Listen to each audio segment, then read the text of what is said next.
now. We begin with the war in Ukraine. Russia's bombardment of Kyiv has picked up with near constant shelling and airstrikes of residential buildings. As Ukraine's president gets ready to address Congress tomorrow, President Biden is headed to Europe next week for a NATO summit. Here's Skylar Henry. While embattled Ukrainians fight for their country's survival, President Volodymyr Zelensky is set to address Congress Wednesday morning in a virtual speech. Zelensky is expected to call for more fighter jets and a no-fly zone over Ukraine to stem the Russian air assault.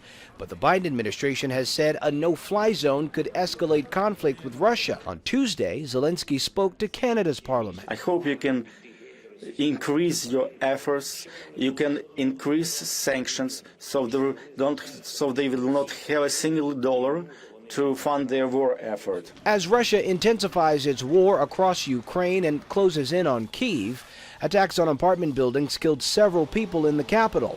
The White House announced that President Biden will travel to Brussels next week to discuss the crisis with NATO leaders. The president's a big believer in face-to-face diplomacy, so it's an opportunity to do exactly that. The president signed a government spending bill that includes more than $13.5 billion in additional military and humanitarian aid to Ukraine. We're moving urgently to further augment the support to the brave people of Ukraine as they defend their country. And a Russian state television editor says police interrogated her for 14 hours after she yelled, "Stop the war, no to war" on Russia's national newscast while holding a protest sign. It remains unclear whether she could face other charges as President Vladimir Putin cracks down on free speech about the war. Skylar Henry, CBS News, the White House. And Zelensky will virtually address the U.S. Congress tomorrow morning beginning at 9 o'clock. You can watch it right here on WLTX News 19.